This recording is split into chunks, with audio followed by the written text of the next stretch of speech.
So, like, if I were looking for... Jesus. If I were looking for whatever you did with the 256, where would I find it? Well, I kept getting disconnected from Charter, so it is not full 250, or it's 240, what? copy Copy of copy? Copy of the copy. Yeah, Okay. it's just what we did about midway through the season. So it's like how we compared to what we predicted they'd be at this point. Right. I didn't get through all 240. I was too busy crying about losing to Walters. That's okay. Yeah, it's the records that makes it's more important than the individual games.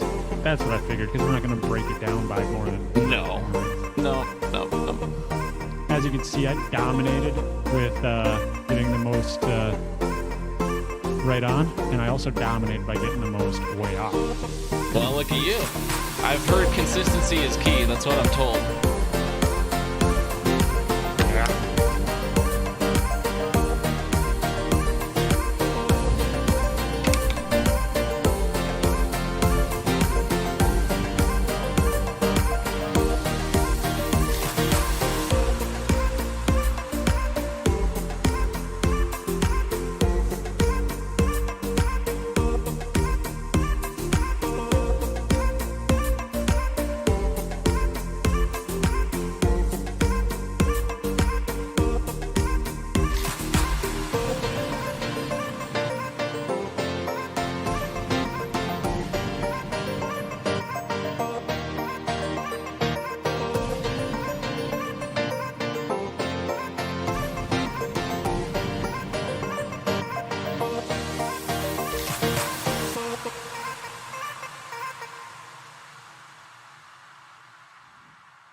This is Carmel Bear, and you're listening to the Hidden Oaks Overdose Football Fix. Hey guys, this is T, and you're listening to the Hidden Oaks Overdose Football Fix with Gar and Josh. Enjoy the show, and remember, stonks do go up. This is Jack Vickers, and you are listening to the Hidden Oaks Overdose Football Fix, also known as the Hood. That is right, everybody. It is Tuesday, December 29th, 2020. It is time for the Hood Retrospective. It's been another great season of football, of podcasting, of fantasy, of a bunch of other things. It's currently a nice little flurries going on in the background right now. And so it's a beautiful season of winter as well. Josh, do we think we go with the happy or the rock intro to round out 2020? Let's go with happy. All right, Walters. So that we could be the last bit of happiness in 2020 before 2021 kills us all. It's very possible. Walters, we appreciate you making these for us, and we'll play the happy one last time for 2020. Take us away. Welcome to the Hidden Oaks Overdose Football Fix with your lovely hostesses, Garlic Johnson. We're going to need to take a break here while I change my pants. And Josh Mitchell. Sitting here undefeated in everything I do, except fantasy football. No, I'm not allowed to handle crayons. Not after last time. Not after last time. And now, ladies and gentlemen, Garlic and Josh.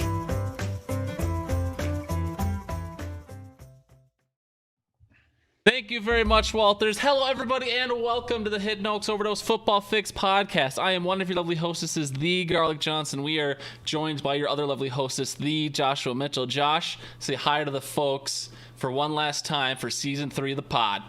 Podcast number 70. Sorry, I interrupted you. Please say hi one more time, just in case. Hi one more time, just in case. How are you doing, Gar? Thank you. Well, I'm doing great, Josh, but before I tell you how great I'm doing, hiddenoaksoverdose@gmail.com, facebook.com/hoodpod, and anchor.fm/hoodpod are all the places you can bug us in the offseason if you want, because we will be back in the spring, I assume. Our journey to 100 subs came up short this season. We're sitting at 29 out of 100, which is okay. We'll get there, and we'll get that custom URL, so if you could be a friend and tell a friend, we'd appreciate it. Segment start times, description below for you audio listeners. At Levi Oki Illustration is the artist responsible for all the beautiful art you've seen throughout the year, so we appreciate him, and we appreciate you appreciating him. Josh, how are you doing, pal? How was your Christmas? It was dandy. How was yours? It was pretty good. I got the highlight to my Christmas would easily be a Pizzazz pizza cooker. Finally got one. Finally, Hell yeah, brother. Santa came. I made the nice list somehow, or I stole it off, some kid. Don't ask for the details on how I got the Pizzazz, but just know I have it. Okay. Yeah. Have you tried making popcorn on it yet? No, it's literally still sitting in the box over there, over my shoulder. I haven't even opened her yet. So, pro tip for you: what you do is you take the popcorn kernels Okay. out of the bag, and you put it on the Pizzazz, Okay. and then you just watch it rotate, and then you catch them as they pop out. That seems like I would not want to do that. It seems like more of a hassle than just putting the bag in the microwave and letting all the kernels be attached. I don't have to do much work in that scenario. Yeah, but then you get your exercise in, and it's if you want to take it up a notch, kick it up a notch like Emerald style. Emerald You gotta get a Lagasse. little, you got to get a little spray bottle with like the butter oil. Yeah, combo, yeah, you know, yeah. can be used as both, and you spray the pan as it's going around with the things. And if you notice, like a couple earlier bites, the popcorn ain't buttery enough. Mid-air spray, expert. Josh, there's no chance. I have the athleticism, the hand-eye coordination, the effort to do those sorts of things, but I appreciate the suggestion. What about you? Did you get anything great? Anything good? I know it's more about giving and, spending time with the family, but come on. What'd you get? I got a couple things for the garage, some stuff that'll help me keep tools a little bit more organized, especially those heavier woodworking things so my back doesn't go out all the time. I got one of those those little itty bitty Lego Green Bay Packers footballs. Already did that. Yeah, I got a few things here and there, but What'd you give, more importantly? Hope, dreams. Who'd you give those I to? gave a lot of family, a lot of families, I should say, not mine, but a lot of other families for realizing they don't have to deal with me in the holidays. So gave them a lot of hope and dreams. Yep. Yeah, I don't know. Nikita does all the Christmas shopping, so I don't remember what we got people. You know what? That's a good call. It's probably better to have her in charge of it anyways. So. Mm-hmm. Shout out to, we got 6 concurrents right now. Well, 6 or 4, depending on which number you want to believe on my little YouTube dashboard here. In the chat, Audio Al says, Pizzazz is the best. Literally make everything on it. So shout out. I'll be sure, we're not going to become a cooking podcast, but maybe I'll post a thing or two on Facebook once I get the Pizzazz cooking, for, just a little off-season content for the folks. Give them a couple nibbles to keep them interested. But yeah, what do you think, Josh? Should we just hop right into it? Hell yeah. All right, we appreciate you here for the end of 2020, and we're doing the things a little bit different here to end the year. Obviously, we're the Hidden Oaks Overdose podcast, the Hidden Oaks Overdose Football Fix. We're going to jump right into the Hidden Oaks highlights. That's where we're starting tonight. Big Mega Bowl champion, Josh. Who won it? Who is our Hidden Oaks 2020 Mega Bowl champion? I haven't looked. I think it's Derek. It's Derek. You got to the third place game and you just couldn't be bothered, huh? Yep. Once I knew I locked it up, I shut it down as if I was the champion. Well, Derek is our big bad champion. Big congratulations to the Walking Tacos, a.k.a. Derek Schultz. I believe he was the 5th seed coming in off the top of my head. He ended up defeating Andrew Hammer, a.k.a. We Dem Boyds, 142.62 to 101.12.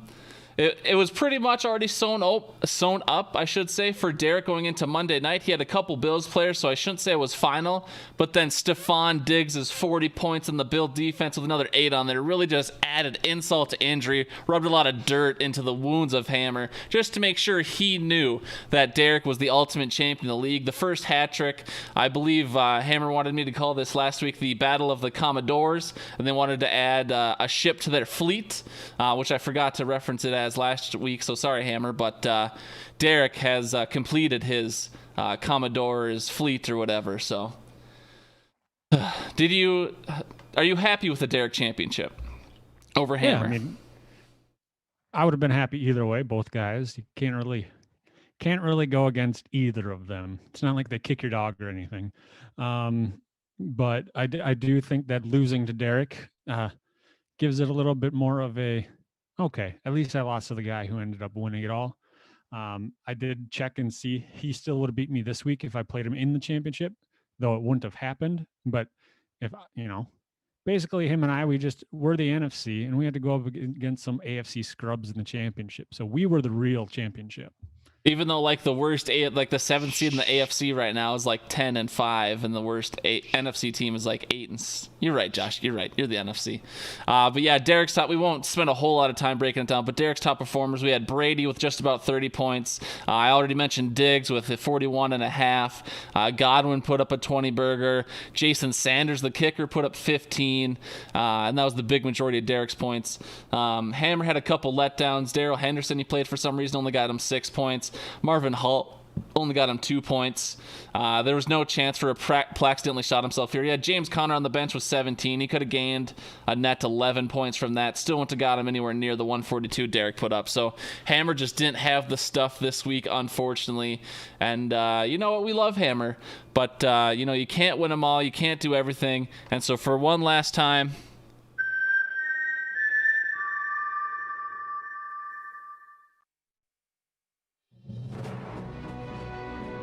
Hammer, you put up a good fight. It was a long season. You made it to the championship. You made a lot of us proud. I'm sure you made your baby girl proud. But you couldn't quite get it done. You couldn't complete your fleet. The hat trick eludes you still. You'll have to win 2 more times to reign supreme, but Andrew Hammer, you're officially dead.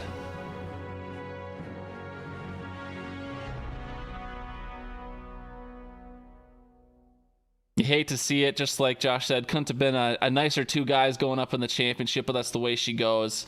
Josh, did you pay attention at all to the dumpster bowl for the brand new league punishment / loser medallion? I do know it stayed in the family as far as we got one on one end of the spectrum, the other on the other end. So I'm sure family get-togethers will be interesting.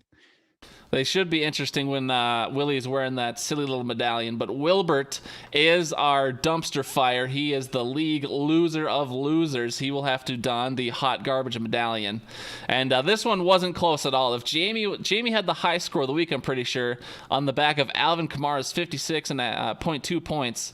I texted Jamie this week, I hope you believe in divine intervention, because Alvin Kamara almost single-handedly outscored Willie. She more than doubled his score. It was pretty embarrassing to be Willie this weekend, I'll be honest. Yep, that was a brutal. Anybody going against Kamara had a brutal outcome. I'm thinking. I do know that Jack ended up beating a Kamara-led team, but that's because in that league. Hang on, here I got to pull it up. I think that's the case. Of course, it doesn't want to do math, but yeah. So Kamara scored 53. The next highest was 19, and then Jack's entire team did pretty solid with 10 points or more. So yeah, he did end up coming back and beating that. So it's not impossible to beat Kamara, but the battle is uphill. That was also for 11th and 12th place in a 12-person league. So is it at all surprising that Kamara was on Jamie's last place team? Like, she's in the losers championship, or in the dumpster bowl, and she's also last place of the regular season. Kamara was the number 1 running back on the year. Couldn't carry her team at all, though. So that is weird. I think that's more in-season management than anything. You calling Jamie lazy? No, I'm just saying that Hammer sabotaged Jamie's roster by getting everybody that he thinks would be good and then telling her to pick up the scraps, like Laquan Treadwell. You know what? That could be the case. Eric's in the chat. He said, hello, I did stay up long enough to see you live. Eric's out in Latvia. We appreciate you. It's the last pod of the year, so we appreciate you being here with us. Josh, that's enough for the redraft league. You came in 3rd. Bradley won the 2 extra ping pong balls. T won the 5, got the consolation ship. That rounds out the news there. Moving on to the Dynasty just real quick. Who's our Dynasty champion, Josh, and why should we care? Me? Tell us about your matchup, pal. Well, I played Derek. Got a little bit of a revenge game against the guy who knocked me out of the redraft league by taking him down, running him through the dirt, then backing up, running him back through the dirt, and then making him lick his blood off the dirt because my team put up 220 points. Is that a lot? I believe it's the league high ever. Could be. I'm going to check the status. Yep. Nope, it is. That was a quick check. It's a lot of years Yep. you had to go through there. Oh, yeah.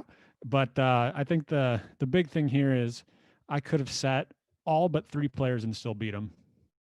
Because you, of course, I don't know. 3 players? Sure, go for it. Alvin Kamara, Devontae Adams, and Stephon Diggs. Are they good? Well, they did me well. But yeah, so I get a nice piece of hardware that I got to figure out how to turn into a pimp necklace, but It'd be heavy. It'll be a heavy necklace, but and then yeah, like you said, I get some Skrilla. But yeah, overall, I'm pretty happy. And then next year when I win it all, we'll have to figure out what we're gonna do. do you think you have a chance of repeating? Because like you've said for a long time, you've had the best team pretty much since we drafted. Obviously, this is your first time winning the ship. You had a lot of pretty much your entire team, both in the redraft and in the dynasty league. You had good players like Devontae Adams, obviously number 1 receiver, Stephon Diggs right up there as well, Kamara number 1 running back, and none of them got injured. Do you think that you will have the same fate next year? Do you think they're all just super sturdy guys, and you scouted that way and you knew they'd be sturdy, or do you think you got lucky, or? I think injuries, yeah, they'll play a role into it. Obviously, like CMC not playing this year, but it's just finding the right fillers. And I believe one year I did miss the championship because Kamara got a concussion on the first play of the game, and I lost by only a few. So we'll have to see. Obviously, injuries, random Andrew Luck retirements, that sort of thing. Can't really plan for that, but I do like I like my depth of roster at this point in time for next season. You're looking pretty good. I know you don't pay attention to college football at all, but with the 10th overall pick, who do you think you're taking? I might just I'm gonna have to talk with some in-house scouts on who's been looking good this season. I'm really liking the left guard out of Wichita State, Mankato, Massachusetts. That's a good school, big school, underrated school. I think they're likely going to convert him to a free safety / wide receiver quarterback hybrid. And so I'm really looking forward to getting Meatloaf Quazistan on my team. Do you think so? I don't want you to give away your secrets, and I don't want to potentially poach talent from you, but I just want to ask one time: is Martin Moisture on your scouting staff? So Gar, moving on. I'm not gonna dive into my staff. It's on a need to know basis, and let's face it, you don't need to know. All right. Well, if you got Martin Moisture, then maybe I'll go after. I think it's Marty Wexler, something Wexler. Maybe I'll go after him, and then we'll see who does best next year. But before we move on, big congratulations to Josh finally winning the Dynasty League. If you listen to him, it's been a long time coming. So congrats to Derek and Josh, our 2 Hidden Oaks champions of 2020. Will they repeat in 2021? Only time will tell. But let's move into the Fan Tasty Zone. I know that's what we normally start with, but like I said, didn't want to pussyfoot around this week. We're the Hidden Oaks football fix, and we wanted to celebrate our champion. So Josh, in the Fan Tasty Zone, who are our sponsors this week? What do you got cooking? Sink water. Ooh, delicioso. Anything else? I know you got a little butt hurt last week or 2 weeks ago when I interrupted you when you weren't done. Well, I've got in this here glass. That blue glass. Yeah, well, you can't see it. It is a Green Bay Packers glass filled with day-old Sprite from Burger King. Woo, Josh, you know how to live on the edge, my friend. Day-old Sprite. Is she still a little fizzy? Just a little fizzy? It's a little bit of fizz. Got a little going. Not a lot. That's all you got, though? How about you, Gar? What do you got? Well, Josh, we'll round out 2020 with can number 6 of the beautiful, not Arnold Palmer, but still Arizona peach tea that I got. So shout out to Alex. Can number 6 going right here. Let's just pop her. Let's not dick around. Give it a nice little slurp. Josh, nice background. Thank you. That was my face when I watched Devontae Adams catch 3 touchdowns on Sunday night. And then also because some people still buy these and this company still exists for some reason, I've got some of these, what you think is a sewing kit Royal Dansk cookies. What are they technically called? Danish butter cookies. So I'll maybe munch Those on are one or pretty good. They are. They're not bad. I was disappointed there wasn't a sewing kit when I opened it, but yeah, Right, it's law. it is. I've got the notes here, raffle reminder, but that's tonight. Guess technically you could still leave a voicemail right now. We've got 6 concurrent, so if you haven't left a voicemail for tonight, go for it. But if you don't leave it by the Fave Five, you're doomed. No, now this is a bit of an upset, but I'll explain why. We don't have an email from Brian this week because he emailed his Fave Five. So we've actually got a voicemail from Brian for the Fantasy Zone. So let me make sure I don't forget the sounder. You've got voicemail. Thank you. And then I honestly have no idea. If you had to speculate what Brian would say or ask in the Fantasy Zone at the end of 2020, Josh, what would you speculate? Some sort of dad joke. Maybe tell Bradley to take out the garbage, and then he's probably going to insult me in some way, shape, or form. You think so? Yeah, or say I'm subadequate or something like that. Subadequate. That would be terrible. All right, let's see what Brian had to say in his voicemail. Hi guys, this is Brian. Throwing this into the Fantasty Zone this week, and my email is actually in the Fave Five, so switching it up a little bit. First of all, congrats out to Derek, who not only won the championship, but if you go back several weeks, he actually had to win his last 4 just to get into the playoffs, which is quite a feat in itself, and actually defeated Josh 2 of 3 weeks. Second number 6 seed in a row to win it all. Tagar, I love your team name. Not as bad as T. Well, actually, you're 52 points worse than T. So nice job there. All in all, you guys have done an awesome job this year. Hope to hear many more podcasts from you guys in the future. Love the Grum. Peace out. Aw, thanks, Brian. And yes, my team name is ironic. I didn't mention it, but I did lose to T by a lot. I think my benched outscored my starters, which was really rough, but it was only the consolation ship, so who cares? But thank you, Brian. No real questions there, nothing to respond to, but we appreciate you listening. We appreciate you, as the kids would say, fucking with us. Do you prefer a Brian voicemail, Josh, or do you want him to go back to emails in season 4? I think that he's earned the cred to do what he wants. That's fair. And no matter what he does, his content will be valued. That is true. One little quick YouTube comment from Al from last week's podcast. He said, "You guys get my $15.98 Venmo." So, Josh, I didn't get Al's Venmo. Did you get Al's Venmo for our? What would he if he's paying for a nude video there? Nope, I did not get the Venmo, so I'm just going to assume that we got screened out on Venmo. They must have seen it coming. Al, did you not encrypt it enough so it would get through? Either way, we'll be sure to send you something. Maybe Walter's with his championship ring that he's going to go out and buy himself around a certain body part of his. Granted, he could probably use a Cheerio to do that too, but we'll send you a Walters video. There you go. And yeah, I think, Josh, maybe we didn't mention this last week, and maybe this is our problem, but Josh, we actually started a new Venmo account. Maybe you sent it to one of ours and we just haven't noticed yet, but we started a new Venmo account, Mike Honcho's, which is the one he should have Venmoed, at Mike Honcho. And that's if you want our nude videos, you got to send it to at Mike Honcho on Venmo. So maybe that's our mess up. We didn't tell him. What do you think? He should have known. He should have known. All right, and I could have done this during the Hidden Oaks highlights. I'll do it now because it is still Fantasy Zone fan interaction. Josh, we have another piece of fan art. Are you ready? Yeah. Oh God, yeah. So this Who is drew this? Well, it wasn't fucking me with a crayon, I'll tell you that, and you can't handle crayons after last time. So this is, I called out Derek live on the pod last week. I said, would you draw our champion for us for free? I pretty much greased his palms, made him look guilty if he said no. Oh, Derek or Carmel? Carmel, sorry. Did I say Derek? This is a drawing of Derek from Carmel. So I wanted him to draw our champion just to be fun and just to see what it would be like. And he said this is probably one of the favorite things he's ever drawn. So without further ado, your 2020 Hidden Oaks Redraft champion, the Walking Tacos. Nice little team logo for Derek there. You see the 3 trophies there are featured as well.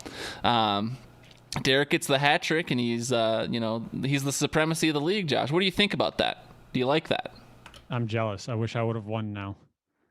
So Carmel Bear was texting me, and maybe we could turn this into a nice little another business opportunity for Carmel. He said, I kind of want to draw a team logo for every team now. So do you think we could get people to pay Carmel $5, $10, $20, whatever it would take, whatever Carmel would determine, to get a team logo for next year? Or do you think we just save this as a special thing for the champs, or how do we approach this? That might need to come up at our annual off-season podcast meeting / party / sleepover / slumber party / fort building event that we have. Yeah. We might have to put that on the agenda. That's a fair point. And so you can see it on the screen there at Levi Oak Illustration on Instagram, LeviOaktree@gmail.com for business inquiries. If you want to, you don't have to go through us. You can just go straight to Levi if you want your own logo, if you want your own whatever. So I can understand why you'd be jealous. I'll transition back to Josh and I now, even though we're not as beautiful as that Derek picture you got sitting there. But we appreciate you for doing that. Not Derek. I keep looking at Derek's face, so I'm thinking of Derek. We appreciate you doing that for us, Carmel. And I got a couple bucks left in my commish slush fund. I might just Venmo those to you if I don't spend them on anything else here, like on a loser trophy. So we appreciate you, and there might be a couple bucks coming your way just out of our pity, but we appreciate it. So how much you pocketed from this league? About 10 mil. Just a quick 10 mil. I mentioned this as well to wrap up the Fantasy Zone. I know the season's over, but if you want to be a super fan, likes and comments on all their posts, either on YouTube or Facebook or wherever, just gives us it ups the interaction. It helps other people see it. It helps with visibility. So we appreciate if you'd like and comment on all our stuff. All right, Josh, that's all the fan interaction we had this week. A little voicemail from Brian, a little YouTube comment from Alan, a little fan art from Levi. We appreciate it all. And that'll end our 2020 Fantasy Zone. Josh, we're moving on to the 256 closure. What's this all about? This is about our 256 predicted games to start the season. Really, we're only able to get through 240, but we'll just assume that we're right in week 17 on every single one. We've never been wrong before, yeah. Correct. But similar to what we did about a quarter of the way, halfway through the season, we have how our prediction stacked up to the real prediction or the real outcomes of the games. Gar, what stands out to you the most? Well, I mean, I had the Vikings going 8-8, and what stood out to me was how close I actually got. Because I mean, obviously, the beginning of the season looked like it could be like a 4-12 type season. Then they got hot. It's like, oh, could they squeeze out 9-7, 10-6? Looks like they're going to finish 6-10 or 7-9. But just being able to predict that, especially with all the hype coming in, I'm always proud of myself for knowing who my Vikings truly are. What about you, Josh? I noticed that, like I mentioned earlier, I was on both ends of the spectrum very successful. I was dead on for teams like Cincy, Kansas City. People saw the regression there. Seattle and the Jets, kind of easy ones to go with there. Usually, with their rosters, they'd be sitting around where they currently are. Arizona, I was dead on as well. But then I had 11 teams where I was off by 4 games or more.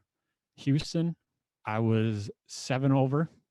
Miami, I projected them at 3-12, and they're currently 10-3 or whatever, 10-5. Philadelphia, I thought they'd be better than they are. That was one of my favorite ones. Because I remember like going in, because you and I were so different on Philadelphia. At this point in the season, you had them at 11-4. I had them at 5-10. I was like, Josh, what do you see in this team? And so I don't know. I just thought about that all year when I watched them just blunder. I mean, I know that they have like a solid defense. You'd think Miles Sanders would take the big step, and they took a lot of wide receiver talent. I couldn't factor in Carson Wentz being a ginger, I guess.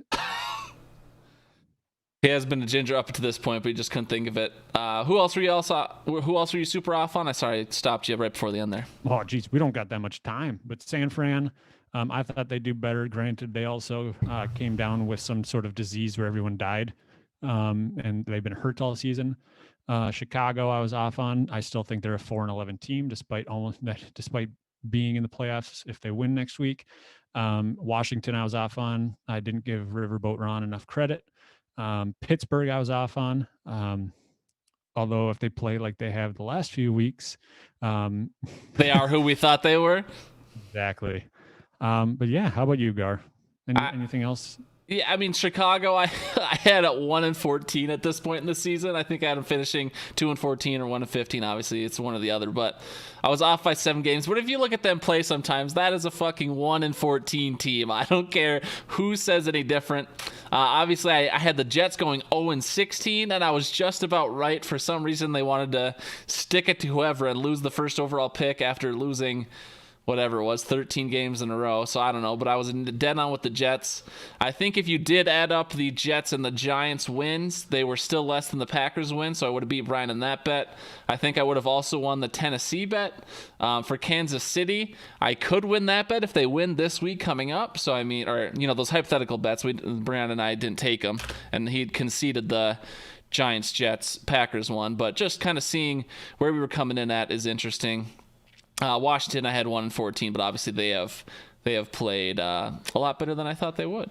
A lot better than I think the world thought they would. So Yeah, no, I mean their defense is no joke. So they've won games on that defense alone, and then Alex Smith came back better than anyone expected from that injury. Right. And then so just to recap, like you said, just no one else cares but us, but this is a segment for us. So you nailed 5 teams at this point. You have their records exactly right. I only nailed 2 teams. You move on to being 1 game away. You had a respectable 4. I had 12. So I couldn't get them right on the target, but I was pretty damn close. And then like you said, you had 11 teams where you're 4+ games off of, and I only had 6. So I mean, if you were to put in percentage, I was slightly more accurate, but you were definitely, when you were nailing it. So a little more boom or bust out of you, but plenty of boom there.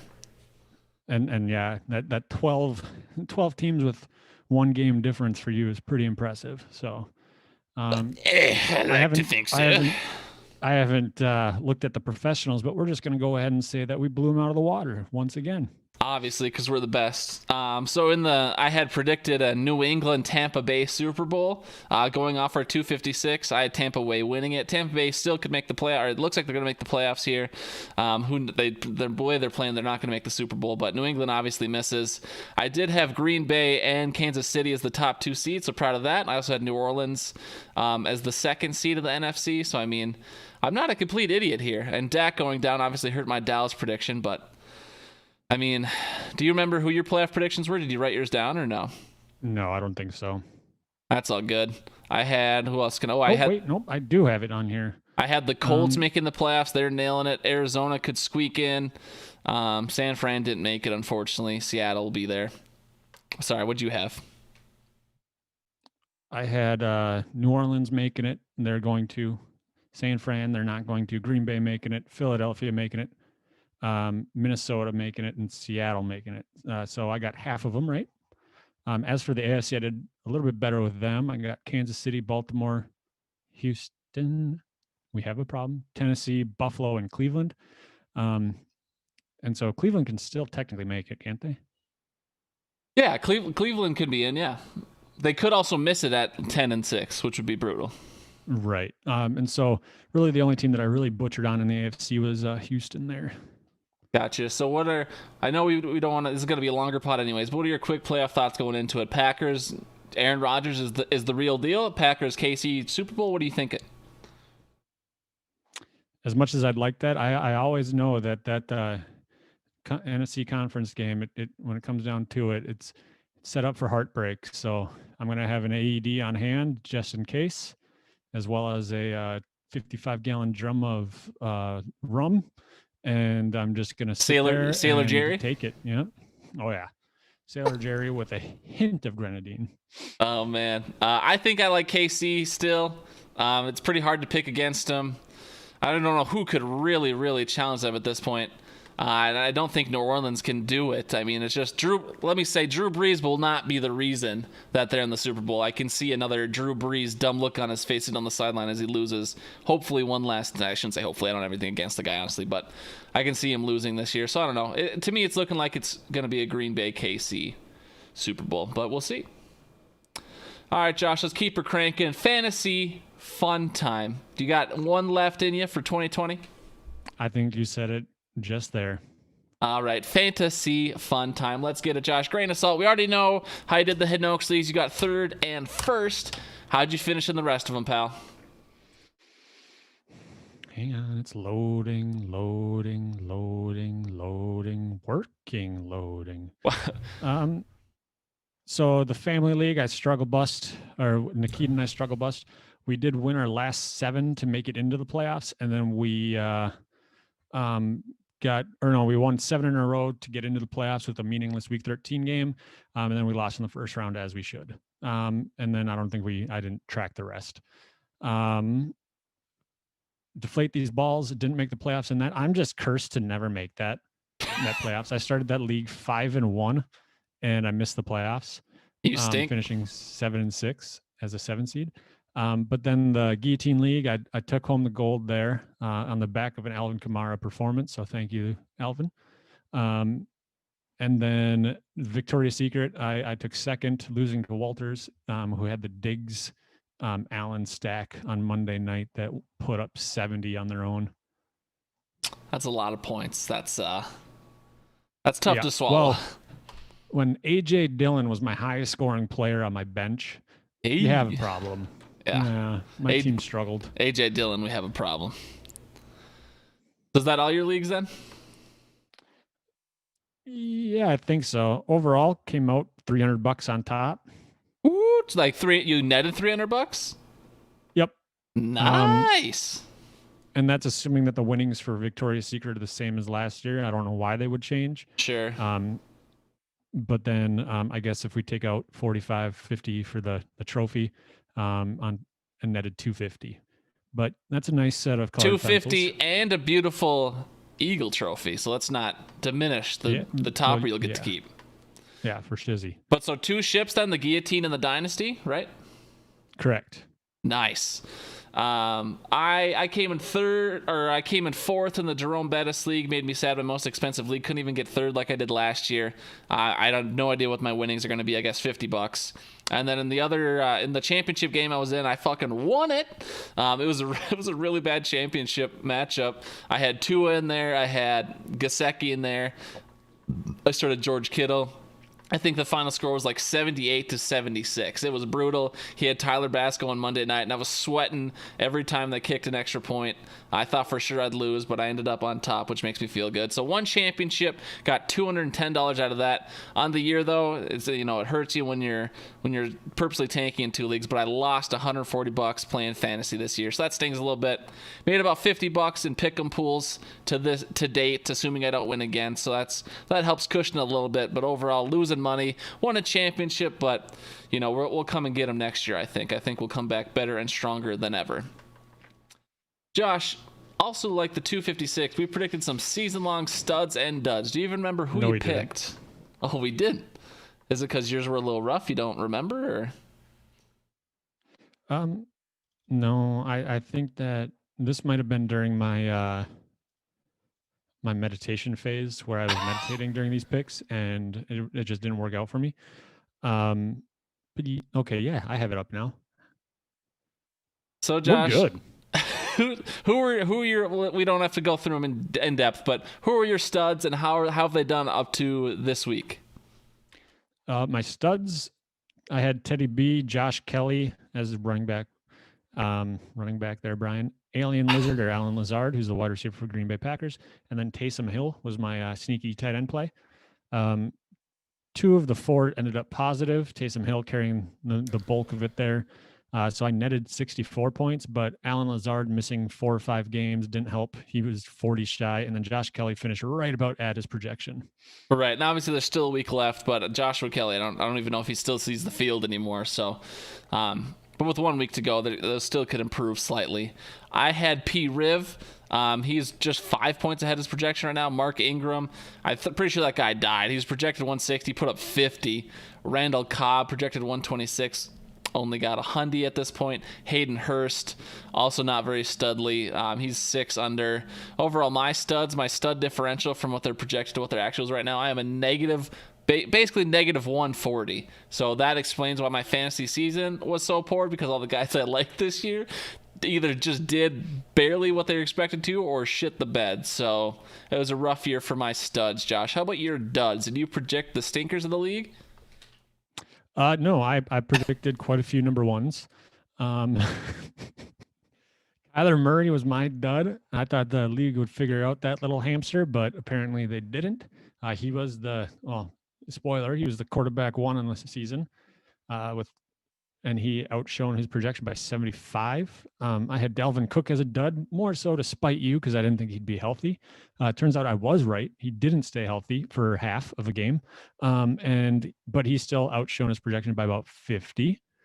Mike Evans, just over his projection right now, and then Darren Waller, 63 over his projection. So I netted negative 187.56 points for my duds. Don't listen to my duds, folks. Do the opposite. If Josh says they're going to be bad, they're going to be great. So my duds, I had Carson Wentz. That was my best pick of the year of all the studs and duds. He was projected like 266. He's only got 200 and he's getting no more. So that's a 70 for me. Aaron Jones, it's scary. He was projected 240.4, and that's exactly what he has right now. Obviously, there's still a week left, but Aaron Jones' projection is currently exactly right on. Moving on to Mike Evans, a dud I predicted. His projection is within a single fantasy point in PPR, so that's also scary. So Mike Evans and Aaron Jones are right on their projection, so not duds by any means. And then Mark Andrews, I thought COVID was going to play wreak more havoc on him. He is below his projection. I netted about 37 points off Mark Andrews, but he wasn't nearly as deadly as Carson Wentz. So overall, I netted a positive 105 points in the differential. And so between my studs and my duds, I was negative 34 in the year. So I kind of knew who to avoid, but that doesn't really help you win fantasy, does it? What about you, Josh? What was your final differential in the final analysis? I was negative 123.6. And while I was much worse than Garlic in this little exercise, I had a much better fantasy season. So maybe it's one of those inverse deals where the worse you do in this sort of thing, the better you do in fantasy. And you just didn't do bad enough. I think that's what it was, Josh. I'll do worse next time. Very quickly, positional leaders, Josh. Who did you like to be the positional leaders this year? Just rapid fire. Drew Brees, Saquon, Julio Jones, Mark Andrews. Obviously, all four of those missed time at some point. So, yay, injuries. How about you? I liked Dak. He was at. Dalvin Cook came in second, son of a gun. Jones missed some time, like you said. And I liked Kittle, who's also missed plenty of time. The actual leaders were Kyler, Kamara, Devontae, and Kelsey. So if you had any of those guys this year, you were rocking, socking football, unless your name is Jamie Hammer.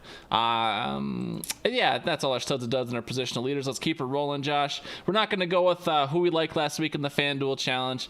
We got 1 week left, I hope, unless FanDuel screwed it up because the numbers are wrong. But just Brian won the contest last week. I'm sure he'd be upset if I didn't mention that. But Josh, Jesse's in first now by like 40 points. He has 2,014. In second is Aaron with 1982. So Jesse's got a pretty big cushion. Jesse could still shit the bed, but do you think Jesse walks away with this thing? Probably.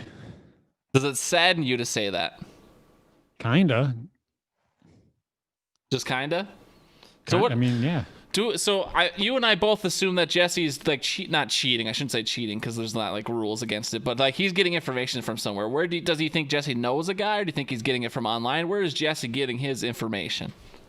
The Hidden Oaks Overdose Football Fix podcast. Obviously fucking not, pal, because if I look at this leaderboard, you are at number 12 and I'm at number 15, so.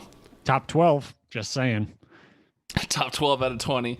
And then, what else are we going to say? Joe, I noticed Jalter, so I think he was in the top 5 last week. He decided not to play last week for some reason, so Walter's really accidentally shot himself in the foot. The only people within striking range of Jesse are Aaron and Jack if he has a really good week. A-Dub, Audio Al is really on the outside looking in, about 60 points down, but anything's possible, who knows? But it's going to be a wild finish, I think. But Jesse, I think he's got it sewn up. Some way, somehow he did it, so. Yeah.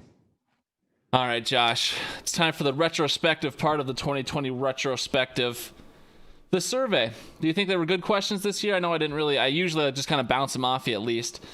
Is there something you wish we would have asked before we hop into just quickly what the league survey results were? Nope. I completed it last night when you texted me, and yeah, I thought they were pretty similar to last year. So yeah, I mean nothing new or crazy. So we had 85% of the league was happy. That's good. Not a real If we could improve it for him. Just one person answered. They said wacky waving inflatable flailing arm tubeman. I don't think we'll get that for next year, but maybe we can improve That was me. Maybe we can improve one fan's fun. I also, similar to last year, I'm indifferent for most of these just because I'm a little biased. Sure. I asked, how did people feel about the lottery barbecue? And half the league wasn't there, but only one person said they're indifferent. And then, 43% of the league said they were happy and they hope to do it again next year. So the barbecue lottery, or the lottery barbecue, is on again next year. How do we improve that? Someone said better host. So Josh and Nikita, step up your game. Someone wants that was me as well. Someone wants to do us a ping pong selection behind closed doors like the NBA. Not going to do that. Someone said, let's all hang around for beers and a bonfire. So, Josh, I don't know if you got a fire pit, but you better start digging. Kaya. But, yeah. On a scale of 1 to 5, rate your experience. We had 6 5s and 6 4s. This is for the live draft. So, plenty of people like the live draft. 1 3 and 1 2. I'd have to imagine at least one of the 2 or 3 is Hammer. Or Willie, because they obviously weren't at the draft, so they had to be online. And I know Hammer prefers an online draft anyways. Even if we get together, I know Hammer's a guy who just likes to do an online instead of having the paper and the stickers and whatnot. But so overall, live draft experience is going well, and we're going to keep doing her. How can we improve the live draft? So one said have a clock, 45 seconds, clock dings, next person can pick. So puts a little pressure on it. What do you think about that, Josh? I just feel like it would be tough to manage because you got to reset the clock. You got to, obviously we could probably figure out a system for it, but it just, I feel like that's too much. 45 seconds might not be enough time. Now, if we had a 2-minute clock, that might be something, but 2 minutes seems like a lot. I'd go with or maybe like for the first couple rounds longer and then shorten it once you get into the later rounds kind of deal. Yeah. I don't know. Something to discuss, but I was fine how it went. I thought it went smooth this year. So, yeah. Another person said have ranch provide beer. Maybe. It was fun and not too long. Another person said use a clock similar to the NFL draft for more fun and a deadline to get picks in. Someone said timer for picks. So about 3 people are suggesting a timer, so we might have to explore this. One person said turn off the wind. It was a very windy. It's been windy the last 2 years for us. And then someone said would prefer to do an online draft. I'm going to have to guess that's Hammer, not to out him. I don't think anyone would disrespect his opinion. But I hear you, Hammer, but as long as you're not quitting the league, you might be in the minority here. I asked people if they wanted to do a loser traveling trophy, and over half the league said they're indifferent. It looks like 1 or 2 people said no, and then it'd have to be 3 or 4 people said yes. So obviously, like we have the trophy now, this would just be similar to that. It would sit on your mantle or whatever. I asked people what they thought the loser traveling trophy should be. One person said a black veiny dildo mounted on a trophy that states, "I took it hard this year in fantasy." That might be a little too graphic for some people's Thanksgiving or something, but maybe someone would still proudly display that. A couple people said they like the medallion. I don't think they understood that this would be separate from the medallion. Like the medallion itself is a league punishment, and then this traveling trophy would sit on like your fireplace or whatever. Any other real suggestions? Someone said maybe like a mini toy dumpster. So maybe that's something to look at. I can't repeat what T said, but T gave an interesting suggestion as well. Is it a shirt that should be worn in public? Now, do you remember? So no one else will understand this, but you, me, and T. But do you remember probably one of the last times we played Sea of Thieves? And that's the one I was reading. I just did read the first half. I even blurted, because I'm going to share these with the league. I even, blurted out the words. I thought that was a little too harsh to read. I don't know. We swear on the podcast, but I don't feel like we should use that word in the year 2020. That word is one that can be blurted out. You could say anything else you want, but that one and pumpernickel shouldn't be said on air. Yeah, you got to watch out. In the chat Brad says yes to shot clock during the draft. So, I feel like it'll end up going away, but if we try it, I think we'll have to try it just so people can see that they won't want it in the end, or maybe it'll work out and be great. So I'm thinking the time or something we'll have to explore for next year. The final question, I basically just said any other questions or comments, and I made it required, so people had to answer it. Just going through these, it says everyone gets 1 paintball gun shot to attempt to shoot the loser of the league from 50 yards away at the barbecue party. Maybe, if someone wants to supply that, I'm not getting it. But have a week where you can only start your bench position ranking of 10 or below. That's weird, but it's not the craziest idea. having a regular season loser trophy and having the medallion for postseason failure.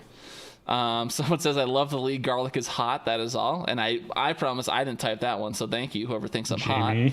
Jamie, how you doing? Maybe it was Nikita. You never know. It was done. It could have been done, even though she didn't take the survey. Someone said, I think our league is really fun. I think our league is run really well and has almost 100% commitment from all managers, making it a fun and competitive league that I enjoy being a part of. Good luck, whoever drafts CMC next year. My heart tells me Brad sent that one in. Someone wrote, Jingle bells, garlic smells, Joshua laid an egg. Jamie had a girl, Bradley plowed a hill. Everyone survived the Rona. So, I mean, not a bad start. Kind of a rough finish there for a little Jingle Bells riff. Josh should be obligated to drop 5 players from his starting lineup. Josh, how do you feel about that one? I'd still beat you. I didn't put that. Someone said, keep it up. Had a lot of fun. Maybe flirt with the idea of removing defense or special teams and kickers from the lineups. This did not hurt my team this year, but just a personal preference. We already tried it. That's dead for now, unless kind of the makeup of the league changes. But that might have been Jeremy. Could be one of the newbies. But yeah, we did try that this year, and it did not go through. Someone said maybe do commissioner elections and terms. See if someone can run this thing better than G. Yeah, if someone else wants to, go for it. I don't know if they would want to, but my platform will be this. I did it. Online draft, easier to keep track of which player is taken instead of repeating players gone every couple of rounds. Shorten regular season by a week. 7 make it in. 2-week total score. 1 week heads up championship. So that maybe. I don't know if we could do that in ESPN. And then one person said the size is a little too big for the league. So, I mean, we voted to be 14 people now. If 2 people leave, we won't force it to be 14, but that's set in stone for the foreseeable future. Josh, anything else you would add to these survey results? Do you feel like they're reflective of the league? Obviously, I say my mission. I've said to you multiple times, my mission as commissioner is try to have the most fun. And we got 85% fun and 2 indifferent, so no one's having a bad time. But anything else you'd like to see from these survey results, or how do you think? How do they sit with you? They sit well. I do think that maybe if we don't remove kickers or defense because they are a part of the team, we adjust the scoring for kickers and defenses. Good. So I know that they have fractional kicker points. Some platforms do. So that might be something we can explore. So like instead of a 39-yard field goal being 30 points or 3 points. 30 points. Hello. Instead of it being 3 points, it could be 3.9. Missing field goals longer than 50 yards aren't negatives. So you can adjust some of those settings. You can also have for defenses, the yardage, take out the scoring for yardage allowed, since a lot of games are won by the points given up, not the yardage given up. And so you can change the scoring for that. And so instead of starting with 10 points and then losing 5 points because your team gave up 300 yards, you start with 5 points or you start with 0, similar to how some of the sleeper app works, and you gain points for sacks and you gain points for interceptions, but you don't lose points necessarily. Interesting. Okay. Yeah. So those aren't bad ideas. Moving on, Josh, we have They're not. They're not bad ideas. So then I was the one, and well, hang on. I guess I'll out myself here. I was the one that said I should drop the top 5 players of my starting lineup because I'm coming for you next year, Derek. Well, I'm just kidding. I actually calling said out the reigning champ.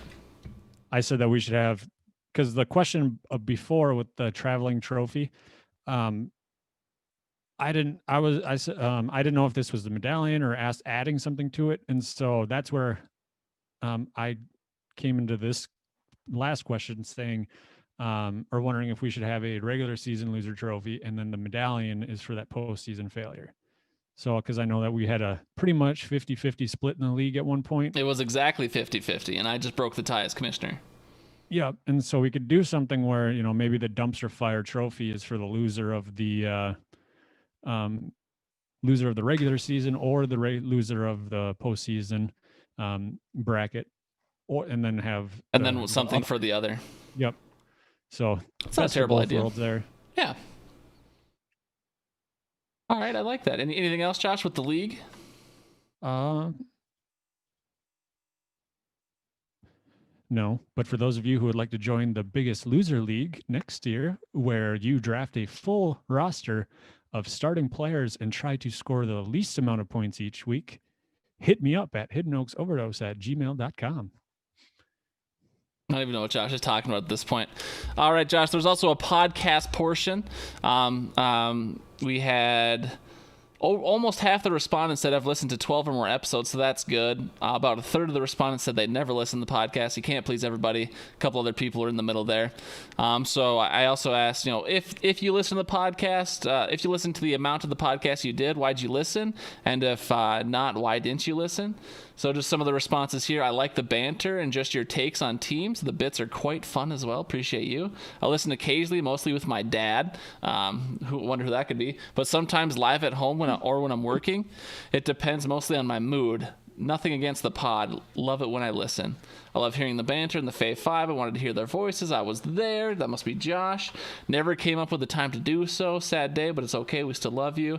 The banter and hopefully better banter as the show progresses. So a lot of people are talking about our banter, Josh. We got some bants on us. They are extremely handsome, so I watched live most weeks. Wanted to stay up to date on the league and make it more fun and interactive throughout the week. Appreciate you. Your voices are like warm chicken noodle soup for my soul. I liked how you didn't do game by game analysis this year. So thank you. Thank you for saying chicken noodle soup for your soul.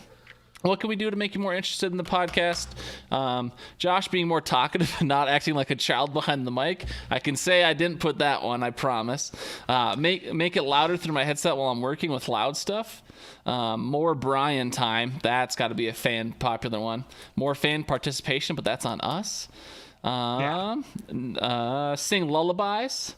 Talk a little bit more about the leagues and teams. So someone going in the other direction of Brian, maybe talk a little bit more about the games each week. And then someone said you should do a Deadspin style Why Your Team Suck podcast segment for the first episode next year. Well, that's something I think we've thought about a couple times, but just never pulled the trigger. Yeah, I think we're contractually obligated not to do that because we'd run somebody out of the job. So you think so? You think Drew McGarry would lose everything over at Defector? Probably, if he hasn't already. All right. So speaking of the future of the pod, Josh, and what we can do to improve, I know I already warned people this is going to be a longer podcast. So if you're struggling, the Fave Fives right after this little discussion here. But so for next year, so I know last year we vaulted the locks and upsets and we vaulted the studs and duds just because I believe in switching things up. And we're already kind of a procedural podcast as it is, kind of getting the same thing each week, and so we'd like to switch it up annually as well. Do we do the Fave Five again? Do we vault it? Obviously, I think we both believe it's a great bit, but there's only so many topics we can cover, so it'll die eventually. What do you think about the Fave Five? I like it. I mean, we do have plenty of topics to cover the next season, even the season after that. And then we could always, like you mentioned, recycle objects or come up with new ones. Like maybe your Fave Five COVID-19 baking recipes. I don't know. And so Fave Five Josh's podcast backgrounds, that sort of thing. Sure. But then I also like the idea that you have listed where it's a Fave Farv to stick to the brand. Right, yeah. The fact that we didn't do the Fave Five this year is probably an upset. If we wanted to truly stay on brand with who Hidden Oaks is, we should have done the Fave Five. So I'm thinking, not to spoil it, but I'm thinking the Fave Five will come back next year as the Fave Five. So we only got to do 4. So for all those lovely voicemail leavers, they get a little more time to talk about each individual thing than trying to rush through 5 things. But if we do it next year, that means the Fave Five will probably go away eventually, just because, again, you can't have it every year. You got to take it away for a year just so you guys really appreciate it again. So we'll probably do the Fave Five next year if I had to guess. The 2-minute drill, Josh. This is something I just kind of forced through us throughout the year. Obviously, we didn't do one today, but is the fate of the 2-minute drill dead, or how do you feel about it? Because I know you kind of struggled with it more than I did.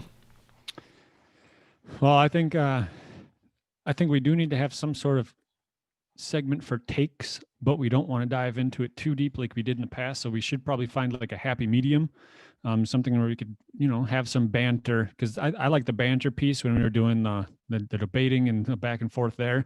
And I think based on the comments, we had some banter going and people liked that. Whereas with the 2-minute drill, there was obviously weeks where we were less prepared. Josh. Yep. Walters. And so I think that finding kind of that happy medium where we can still talk about football, but not drone on for 15 minutes about how the Green Bay Packers are going to be repeat Super Bowl champions from now until the end of time. Sure. And so obviously that might require some of that slumber party magic sauce to come up with some ideas, but we'll get to work on that. Yeah. Yeah, because I know you and I discussed this in an Xbox Live party. The 2-minute drill wasn't really for anybody else. Like no one is going to come up to us and say the 2-minute drill is our favorite bit. It's something because we, like Josh said, we used to talk about the NFL a lot, but it really bloated out our podcast. Like we would have probably 30 minutes once it was all said and done of talking about the Vikings, the Packers, and the rest of the NFL, both the previous and the future week. And so it just got to be a lot. And so knowing Josh and I both still like talking about the NFL, we brought it down to the 2-minute drill. But since the exact 2-minute drill seems to be, difficult for whatever reason, we'll just have to see what the future holds there, because we both still like talking about the NFL, but this is never going to be probably a fan favorite segment. This is more for us. So Josh and I will just kind of discuss and we'll see what happens. But maybe we can do something where we kind of go have a topic and go at each other each week. I know we tried that this year, but we could never get, I think, what was it, Josh? We couldn't get you to like have a strong opinion, because like you and I like to see things down the middle pretty clearly, and so we couldn't really argue or pretend to be like Skip Bayless or whoever. Yeah, no, and that's kind of what it was. So we'll have to kind of, like I said, find a medium, something that we can both agree on that allows us to get that outlet, but we don't bloat the podcast up too much for people like Brian and myself. Sure. Couple comments I've missed in the chat here. So way earlier, Bradley said pizzazz for the win. Alex said, I finally figured it out. Josh looks like Gifoil from Silicon Valley. I think that says Gifoil. I'm not sure. I haven't watched Silicon Valley, so I don't know if I'm pronouncing that right. But Josh, have you ever watched Silicon Valley? I have not.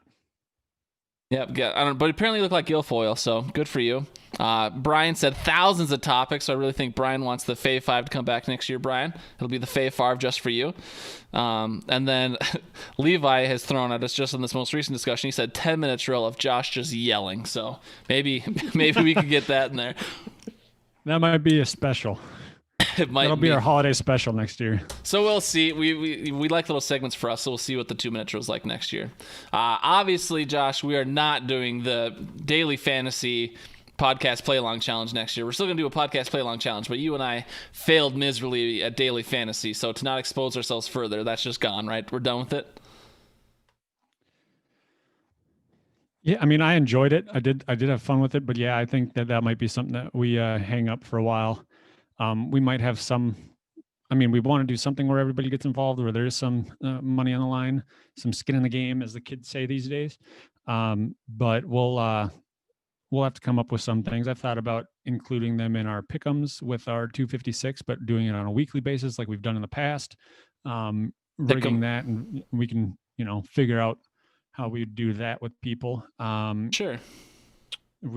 I've thought about, dance-offs, people who can match Jamal Williams' dance moves most accurately.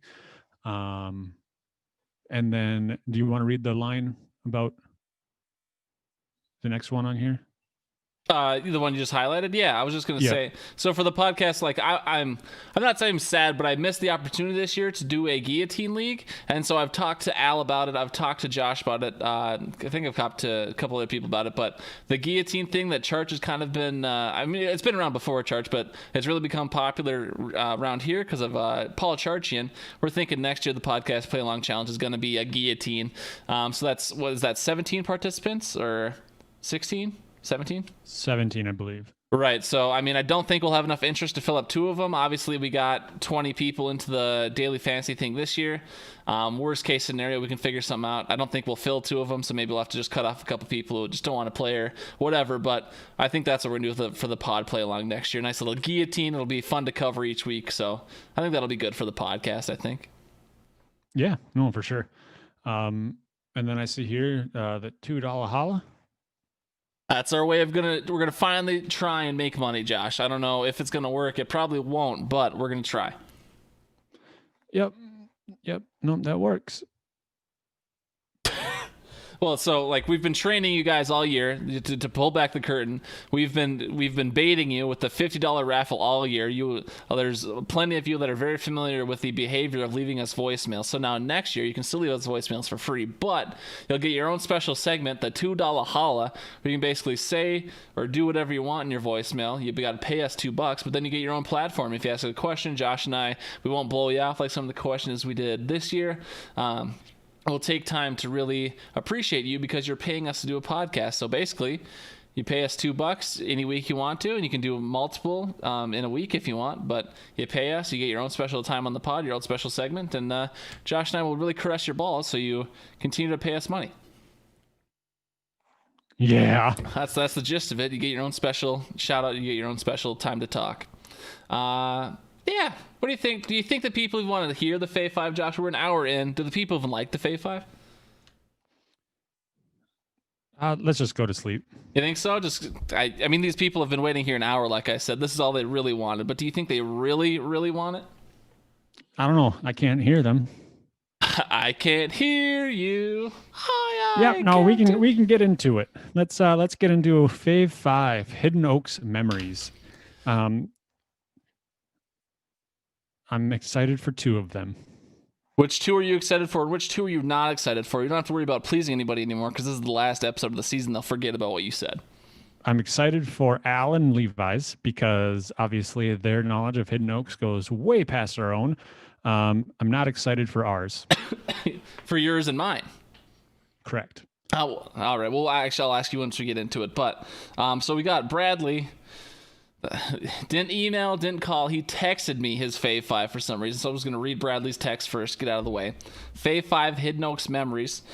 He says, Hood memories. Hard to pick 5 quick fire fashion. Night games, late night races, the hammer wedding, the bunker wedding, LOL, and endless days and nights on the trampoline. It's not a bad list out of Brad there.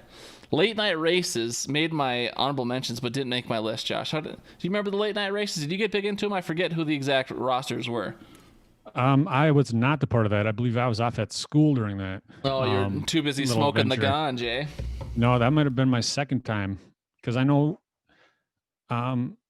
Nikita and I had one when I came back before we started dating even. And that was like the first introduction. So maybe it was when I was smoking the ganja because I don't want to say that was like the beginning of it. I know Jordan Bates was a big one in that though. Jordan Bates was big, and I don't know if he introduced it or if like he was just a big fan of it, but Jordan Bates was definitely big on it. So Brad, thank you for your Fave Five list. Obviously, we all loved our nights on the trampoline. Big trampoline moment would be Rissa after drinking whatever it was, 70 Monsters, just projectile vomiting over the entire neighborhood. That was a big one. You mean on to me? Well, I mean, you're part of the neighborhood, aren't you? No, I remember that night very vividly because I was laying on the trampoline and all of a sudden I feel bouncing and then all I hear is all of a sudden there's just like a nice warm chicken gravy just kind of all over you. It was disgusting. I think I was naked before I got inside because of how much vomit was on me. So obviously Brian is a big part. Thank you very much, Brad. We're moving on. Obviously Brian's a big part of Hidden Oaks, and I'm sure his email is going to be great. But just to respect how we've been doing it all year, we go with the voicemails last. So Brian sent us an email of his Fave Five this week. So Brian's going to be next. Josh, do you want the honor of reading Brian's Fave Five email or not? I'll give you the choice. Okay. So again, Brian, he's wasn't in the hood as long as I was. Let it be known. Brian got there after me, but Brian, good Brian, big part of the Hidden Oaks history. Subject line, Fave Five. This Fave Five list of Hidden Oaks memories is far too long to drop into a voicemail. There are so many. Here are a few. The time that RT got hammered and passed out. When Bradley said, "I'm never playing with Jesse again." Singing "Hey Jealousy" with the kids in the basement. Playing a rousing game of pigs. When Mandy flashed her tatas. Games of $5 Hold'em. Josh and Nate beating up the little kids. So those are some of Brian's fave memories out of the hood. He goes on to say, yes, all these things happened many times over the years. When I think of the hoodlums, I mostly think of Nate, Josh, Gar, Bradley, Jesse, and Jamie. There have been others that have been allowed to enter the circle, but to me, these are the core 6 hoodlums. It is really special that the 6 of you have remained so close over the years, now 8 to 10 years removed from high school. And with one exception, all have left the hood. You are all the definition of lifetime friends, having been together since most of you were still in diapers. In today's world, having true lifetime friends is rare, and I hope all of you realize how special that is. Stay connected. Hood forever. Love you guys. Brian. That just warms the heart a little bit, doesn't it, Josh? I'm not crying. You're crying. I'm not crying. Exactly. And so that was a very touching email from Brian. Obviously, Brian's a big poker guy. Of course, poker had to make his list. Didn't think he would shout out Mandy flashing her tatas, but you know what? Apparently, that's definitely stamped into Brian's memory. And, you know, Mandy does have some tatas, if we're being honest with ourselves. But I guess, what did you expect? Maybe I should ask you this beforehand, but what did you expect out of a Brian Fave 5 list? Does that pretty much sum it up, or? That pretty much sums it up. I knew that there was going to be some sort of dig at me and Nate beating up the little kids. There has to be. It's a legal obligation. That's everybody's Fave 5 right there. But yeah, overall, a lot of items that crossed my mind when coming up with my list as well. So Josh, I've just texted you because I really don't think that I should put this on the stream, and I probably won't, but I just texted you a picture. One of my, why this is in my phone, I have no idea, but it's in reference to Brian. And just to visualize the picture so people can think about it, this is in Donnie's kitchen. I've got to assume it's a New Year's Eve party. We've got good Brian, aka Brian Knupp, leaned up against the kitchen counter. We've got Donnie locking lips with Brian Knupp. And then behind Donnie, we have Brian Nielsen kissing the back of Donnie's head. So it's a Donnie sandwich with 2 Brians as the buns or the pieces of bread. And that's one of the most incredible pictures, I think, in existence. What do you think? New screensaver. Brian, if you want, I can send you this picture if you don't know what I'm talking about, or I can just post it on the Facebook page. I'm sure you'd appreciate that. But yeah, I was going through my photos earlier this week, and I found this picture of both Brian's and Donnie being real intimate. So I just wanted to share that with Josh and talk about it on the air, because why not? I mean, we're talking about Hidden Oaks memories here. All right, we'll move on to Al's Fave 5, because obviously Al, not part of Hidden Oaks himself, but he's interacted with a lot of Hidden Oaks over the year, played flag football. He's at Josh's wedding. He's been around a lot, so I'm very interested to see what is in Al's Al's Fave 5, and it's a 2-parter. So let's see what Al's got. Thank you, Brian, for your submission. What's up, guys? It's Audio Al coming with the Hidden Oaks Fave 5 moments. It'll probably be multiple parts here. So we'll just start right off with number 5. I was recording my own podcast. You guys stole this idea from me. And we were doing it during Josh's wedding. After, people have had a few drinks. So we were in the closet of Bunker Hills Golf Course, interviewing people, and little did we know that Bradley and Jesse would turn around the corner and poke their head in and think that we're smoking doobies. And that's how that one came to be. Number 4 was when Garlic did the whistle song, whistle, whistle, song, whistle. I mean, it inspired me to make the sounder for that, just because it made me laugh so much. I don't know. We'll go with part 2 here pretty quick. Glad I could inspire you, Al. It touches my heart to know I could do that to someone. All right, number 3 on my list is the best 3-way I've ever seen on YouTube. We had Walters join the show with his victorious POD, and a specific moment was when Garlic put on his sunglasses and started eating his popcorn or whatever. I thought the look was just amazing, so I had to screenshot it. Now it's my contact picture for him. Number 2 is Levi Oki's voice messages, and it kind of justifies how you guys sold out for him last episode, but I don't know, that was a pretty big sellout on your guys' part. And number 1, I look forward to this every week, and it's right when your guys' podcast ends. It's like, thank God these guys are done talking. Peace out. This fucking troll, unbelievable. You gonna take that shit from Audio Al? I mean, he just has the same number 1 as me, so. Do you think just because he buys me a couple cans of the wrong type of tea that he can just belittle us like that? That hurts my feelings a little bit. Oh my God. Obviously, the Bradley Jesse wedding story had to be in there. I even prompted him with it last week. But anyways, what did you think about that list, Josh? Obviously, Audio Al, not a native Hidden Oaker, but still able to come up with the Fave 5 list. Yeah, no, he had it lucky where he doesn't have 25 years of memories about it, and he's only got a few. But yeah, he came up with a pretty solid Fave Five and then a troll at the end. Fave Five and then a troll. Are you upset at all? Obviously, it wasn't a real Hidden Oaks memory. It was more like a Coon Rapids thing. But like, you and I were at Flag Football plenty, and you and I have done the Turkey Bowl. Are you upset that none of your football activities have made the list? Or does that make sense since they're not Hidden Oaks activities?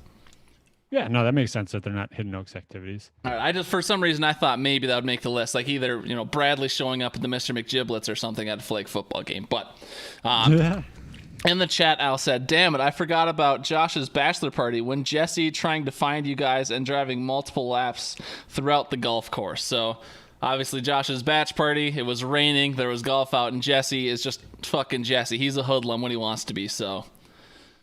Another fave memory of Al there. That's all. We're going to leave it at that. So, who do I have next on the list here? Thank you very much, Al, for your submission. I'm glad Hidden Oaks could have an impression on you. I got Levi next. We got Levi and Hammer left, but since Hammer is actually part of Hidden Oaks, we'll see what Levi had to say for his Fave 5 Hidden Oaks memories.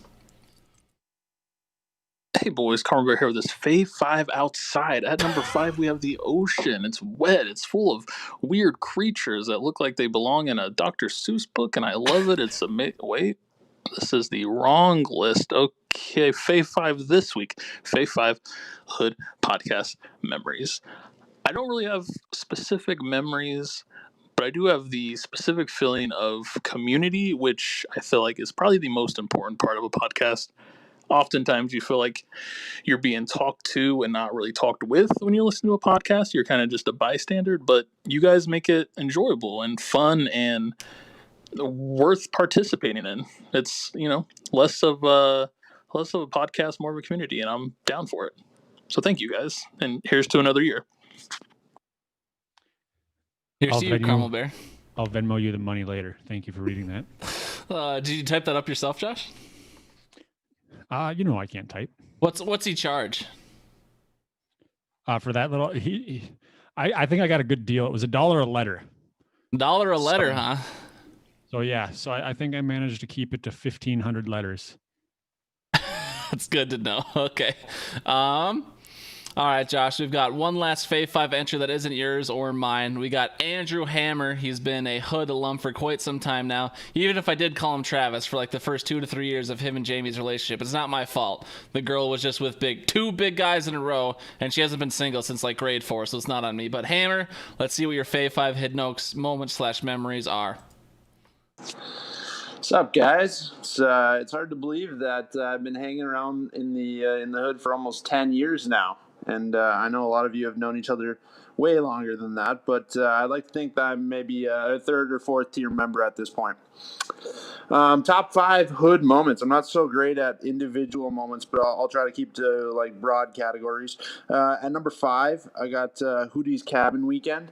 I'm pretty sure we all just went the one time, and it was a great time, but maybe too good of a time because I don't think we all got invited back again. Number 4, I've just put down general yard games. There was one summer where we got super into playing lightning, bags, wiffle ball, always fun on Donnie's trampoline. Number 3, I got the New Year's Eve party at Donnie's house, playing slap cup in the garage, always a good time. Number 2, karaoke at the V.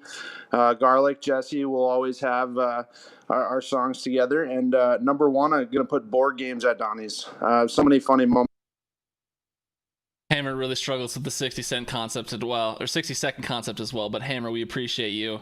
Josh, I don't know if it would make you. I would assume it wouldn't make your list, but maybe it did. I don't want to spoil it fully, but there was that one year where all of us kids got invited up to Hoodie's cabin. Things got a little heated between some hormonal teenagers / early 20s. What do you remember from that weekend? I remember Jesse taking the belt and throwing it in the fire pit because it was a running joke that whoever had the belt was the best in the world. I remember falling asleep in a hammock, waking up now down near by the lake because I rolled out of it. I remember what's his nuts, little Hootie, drinking, even though I think he was 14. Blake is his name. Little Hootie.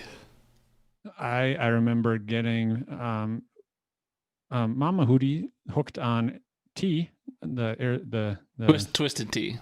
Twisted teas. I remember the paddle boating. I remember the dock thingy. I remember immediately getting stung by a ground hornet the second I stepped out of the car when we got there. I remember quite a bit of it. I remember Jamie and Hammer finding some alone time in the basement. That was awkward. Heyo. I remember quite a bit. It was a fun time. But yeah, that bee sting, I do remember it because I literally 1 foot out the door of my car, and I just feel the most intense sharp pain in my foot, and it's swollen. Had a giant wasp or a giant ground hornet sting me. Oh no. All right. Well, yeah, obviously that was a big one. Hammer said he's been a hoodlum for 10 years. That's a lot of years. Does it feel like Hammer's been around for 10 years? Does it feel longer or shorter? Well, I mean, I've known Hammer for 11, so suck it. Fucking brag about it, pal. No, it doesn't feel that long. It's crazy to think how time's gone by. But yeah, I still remember walking downstairs after getting ready for bed and seeing Hammer and Jamie making out on the arm of my couch in my house in Duluth. Nobody else was there, so why were you sitting on the arm of the couch? It's a nice couch, got a whole bunch of cushions to sit on, and you just chose the arm. Thanks, guys. Oh man. Thank you so much, Hammer, for being part of Hidden Oaks. He said he's a 3rd or 4th tier member. Before we move on, Josh, between you and mine, has Hammer made it up to 3rd tier yet, or what tier is Hammer in the Hidden Oaks hierarchy? I mean, he married in, so he's a 2nd tier. He was handpicked by a Hidden Oaks original. That's true. To spend the life with somebody, I'd say Garlina is a 3rd tier. Garlina is 3rd tier. That's fair, but yeah, definitely Hammer 2nd tier makes sense if he's married into one of the OGs. So thank you so much, Hammer. We love you. We appreciate you calling into the pod. All right, Josh, you're in my list. This is what the people really want. How hard did you struggle with this? Like, did this one of your last minute ones, or have you been thinking about it since last week, like I have? I mean, it was one of my last minute ones, but it wasn't necessarily for lack of thought. It was more so for lack of, more so because I didn't want to do it any injustice by leaving something out. Sure. So my list is, I didn't go general. I tried to go general, narrowing it down to instant or individual memories. Sure. I was just going to do one big, long list of mentions and just have that be my entire list. Mm-hmm. But I felt like it didn't do the bit any justice. And so I was scribbling down some of the things that always get brought up and always come to mind. So I don't feel it's my strongest list, but I definitely feel like it's a list. Do you have any? Gar? Do you have any honorable mentions? I mean, there's too many. I just wouldn't be able to get through them all. I mean, everybody's list so far have been great. Obviously, we've had a lot of good times together. So the little disclaimer I always give, the Fave Five that I say now is going to be would be a different Fave Five on another day, I'm sure. Sure. Obviously the merger between the upper hill and the lower hill with the Schultz family has stayed strong through the years as well. That's an honorable mention in its own. And so I would consider them to be secondary tier Hidden Oaksers. I don't know how you feel. But yeah, there's quite a bit. How about you? Well, so to the first question, I mean, I definitely had I had at least 3 ironed out for sure. Like, these 3 had to make the list, and then I just really had to think about it for myself and what could or couldn't make the list, and I'll explain it more once I get into my list. But I did want to jot down some honorable mentions. I'll just go through them super rapid fire. But these ones couldn't make my Fave 5 for various reasons, but here's just a bunch of honorable mentions because, again, who knows? I mean, something could happen, and then the podcast doesn't come back. So let's just say, to not risk it, to capture this in a moment of time, here's a bunch of my favorite memories that didn't quite make the Fave 5. Plain Green Booger. Josh yelling French toast at Brad all the time. Sharon's Christmas parties where we all got blankets. Saturday morning bowling. My grad parties. Friday night bowling parties when the parents bowl at the Mermaid. Poker parties. Josh and Nikita in my bathroom. 2017 NFC divisional game at Josh's. New Year's Eve going into 2017. 2017 Super Bowl when the Patriots upset the Falcons. Big Sandy camping, late night races, Jordan and I going to Monday Night Raw, Nate's deployment going away party, Northtown beat-ups with famous karaoke singer Nick, Risk Championship where we all got dressed up, Jesse's basic graduation down in Texas, and holding baby Garlina for the first time. And you don't have to say which one, Josh, but any of those things I listed off, did they make your list? Just a little tease. Yes. All right. Do you want the walk-off shot or not? Final podcast of the year. Sure. All right, pal. My number 5 then in the Fave Five here. We finally go almost an hour and a half in.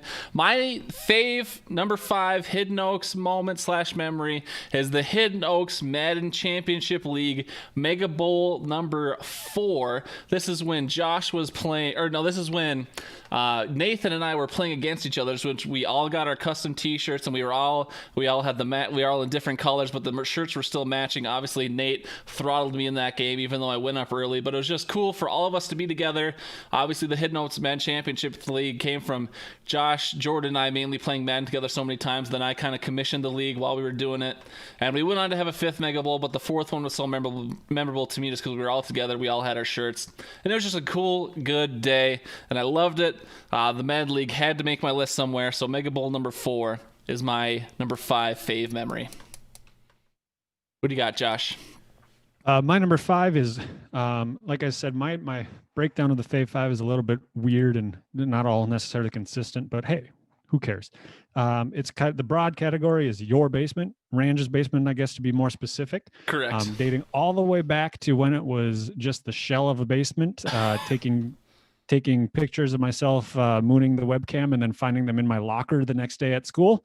Not just one, but literally dozens of pictures of my ass. It was also one of the photos on the screensaver, and years later, Range is like, "Why the hell is Josh mooning our camera?" That the basement was also the site for many Madden tournaments and Madden matchups in general. Watching Super Bowl games, it's still the site for the Super Bowl.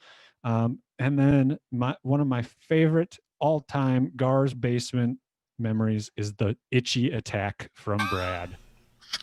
That's such an iconic moment that still today, doctors, scientists, philosophers, no one can explain what happened on that day. No, but I mean, it was your basement, correct? It was definitely in my basement. We were basement. just sitting there. I don't know if you were playing Halo or somebody was playing something, doing something, watching TV, and then all of a sudden we see Brad just writhing on the ground until his shirt comes off. I had an itchy attack.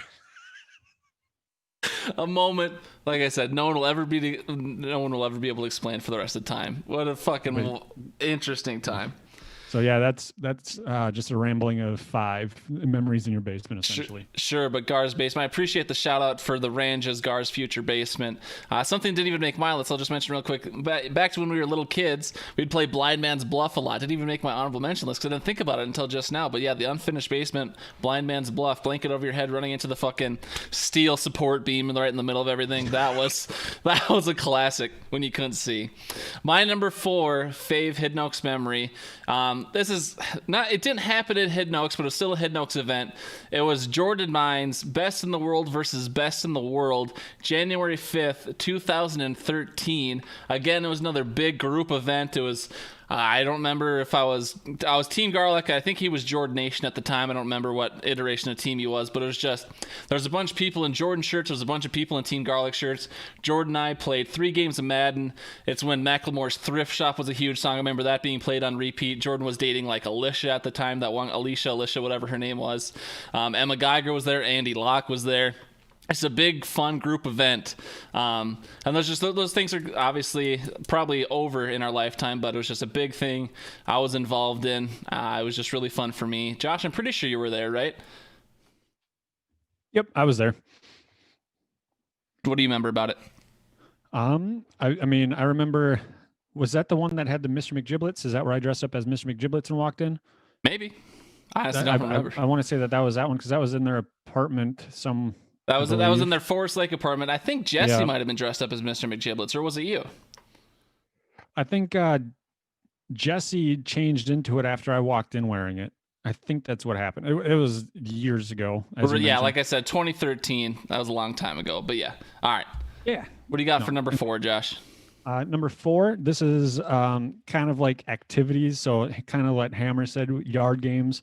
I mean, when I look back at it, I think if we played, or if our kids played yard games and games like we did, I'd be extremely proud of them and extremely pissed off because not many neighborhoods would allow kids to sit out in the front yard and hit baseballs at houses.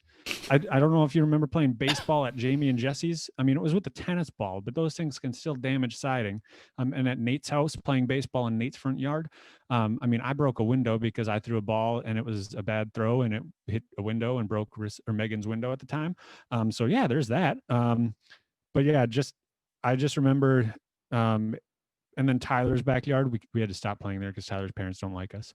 Shout out to the Fleeks. We also had like, in recent years, Bags and Beersby, trampoline games. I know we used to have like the dodgeball and the trampoline where we'd have people jumping and then one person with the ball. But then we had night games, as Brad said, Green Booger in the upper expansion of Hidden Oaks, as we would like to call it, which is now Rainbow Booger. So we need to get a plaque to commemorate our times up in the Green Park. Shout out to Fillmore Park. Yep. And then the bowling league. That's another activity. We had Manlon convert to Charlie's or Garlic's Angels, which led to the pterodactyl screech we all miss to this day. I can't do it anymore. Josh, I wish I still could, but I can't. We had I remember the seat belt because the Aaron Rodgers championship belt was big. So whenever time I got a spare, I would do the seat belt, and I thought that was really funny and cool. Anytime I did that celebration, I still do that from time to time. As you should. One of the greatest bowling celebrations there is. Oh yeah. But yeah, those are good ones. I know it's not necessarily a game. Actually, I won't spoil it in case it made your list. But yeah, we've played a lot of games. Sardines, Ghost in the Graveyard, all that kind of stuff. Kick the can. Great times. That was kind of my games category, so you can go on. Right, yeah. So I'm gonna move on here. My number 3, Josh already talked about it. I had to give it its own moment though, because every single time I think about it, I fucking laugh. It's Brad's fucking itchy attack. It makes no sense that so this is when my dad's basement was finished. So it's post 2012 or 2012 or later, I should say. We're all just sitting again. I don't know if we're going to event, we're coming to event, we're watching a movie, playing Halo, whatever. Sitting in my basement, Bradley just starts rolling around on the ground like stop, drop, and roll, just freaking out, fidgeting, and rips his shirt off, saying I had a fucking itchy attack. What does that mean? No one in the history of man has ever had a fucking itchy attack. That's not something. Dr. Jamie or Hammer, if you listen to this, get Jamie to let us know if a fucking itchy attack is a real thing, because I guarantee it's fucking not. Oh my god! I mean, it seems like a legit doctor's diagnosis, And it's never happened before then, and it's never happened since then. I don't. Yeah. That was the word. Brad was probably using insulation as a sleeping bag the day before or something. And that was pre-Ganj Brad too, so no one can explain that. That's true. All right, what do you got for number 3, Josh? Number 3, I have got you already kind of alluded to it, but the many catchphrases and just things that we tend to repeat to one another just randomly. French toast. And then one of my all-time favorites, Jamie's backyard, Nate. I have to go do dishes. Dishes? There's we yelled assemble all the time. Sorry, go ahead. Yep, and yeah, assemble was one that made the list. We've just had many different things that and you say it out loud in public and they just don't make any sense to the people around. But Hidden Oaksers usually what. If they hear someone go shoo-wee, they know what it is. It's Josh coming outside. Or just in general with people hanging out. French toast is Josh trying to get Brad to giggle because he said, I want to say that the reason that became the thing was at Sharon's one day, and I said, I bet you I can get you to laugh by just saying 2 words or something stupid like that. But it's still something that gets joked about. There's, I don't even know the actual words because you mumble it or you say it so. Super secret special officer Justin Johnson report for dirty. Report for dirty third. That's always a fun one. But yeah, we just have those little inside jokes and giggle fests. Right. One when you left off your list, Josh, and you and I created it in a car together. Wii U. Well, getting into number one, I guess. No. Oh, sorry, didn't mean to ruin it. Wii U was definitely way up there. All right. My number 2, and I don't want to upset anyone with my number 2 and my number 1, but my number 2 has got to be Jamie's wedding up in Duluth. Beautiful time, beautiful moment. Got to live my dream as being a fucking flower girl. Reception was bang, and I really got to bond with Josie that night because Nate was kind of off doing his own thing. So I really appreciate the time I got to spend, mainly with a more sober Josh and Josie. We chatted pretty much all night long. Again, I got to be a fucking flower girl, which is awesome. I got to watch Bradley be drunk and just dance everywhere. Got to see Bradley with just a fistful of Amy Heilman's ass in his hand for a long time. Pod's always looking hot. And then the story of Bradley fucking stumbling home, getting picked up by the cops. I mean, I wasn't there for it. It was probably technically the day after Jamie's wedding, but ugh, man. What a time to be alive. That wedding was great. I loved everything. I loved that entire wedding. Mostly because you thought that I was somewhat sober, even though Brad had free access to the bar and he kept feeding me Crown and Sevens. I think I had 14 Crown and Sevens from that bartender. Well, regardless of your sobriety, you were more chill that night. How's that? I was definitely more chill, and yeah, I agree. I do remember talking to Josie. I remember talking to Brian about Game of Thrones. I remember Brad getting absolutely belligerently drunk. I mean, it was definitely a more chill evening. I probably wasn't as drunk as I thought because I did pace myself a little bit better. I just know that I did find it funny that every time my drink started to run a little low, all I had to do was hold my hand up like this and shake the cup of ice, and Brad would be over there in 30 seconds with another one. So I might be partly to blame for him throwing up on the side of the road in his suit still. Because every time he got me a drink, he got his own drink, and he must not have eaten like I did because woof. I just know that the cops shone the light in my face and I yelled, "What?" And then Brad told me the story the next morning. All right, Josh, we're starting to lose some viewers here. You don't got to rush along, but what's your number 2, pal? My number 2 is kind of the campouts and just overall sleepovers. It doesn't matter whose house they were at. Typically it was Nate's or mine. But hanging out going back as far as, elementary school for some of us, most of us even. I remember watching The Exorcist in Brad's basement and then getting, upset stomach and having to walk home. And it was a really stormy night. And I think it was just Nate, Brad, and I. And the lightning was so consistent that it looked like it was daytime out. Like the sky was just lit up. Nate's basement, using his coffee table as a footrest to sleep on the couch watching Grandma's Boy. Looking over in the middle of the night to see Garlic sleeping with his hands and legs stuck straight up in the air. I'll never figure out what the hell that was. But hey, provided some giggles. And then just, staying up way too late and eating way too much junk food. Yeah, we won't tell the story, but yeah, Nate's basement. That's where Garlic came to be on a nice little sleepover night. The Kyle Foster insanity sauce. You'll never forget that night, I'm sure. And then Kyle Foster's basement, not quite Hidden Oaks, but the diarrhea everywhere. Hannah chicken nugget. I wasn't there for that, thankfully. Oh, really? But you were there for the Hannah chicken nugget for sure. Yeah, because I was the one that gave Hannah the chicken nugget. All right, Josh, we'll keep moving here. Like I said, viewers are dropping. We understand. We're going to probably finish at an hour 45 here. But my number 1, Josh, I really don't want to inflate your ego too much, but your wedding night was, thinking about it right now, probably one of my favorite memories in life, not just Hidden Oaks memories right now, but it was just such a great night top to bottom. Again, I was in the wedding. I got to be, I remember that morning, me and Brad went to Big Ten. I think that's what we call it, right? Big Ten. Perfect 10. Went to Perfect 10, got our cars cleaned. I drove into the fucking wall for some reason because my head was everywhere. Show up to the thing, and I get a big fat-ass breakfast from Bunker Hills or Majestic, wherever. I forget. Was it Majestic or Bunker?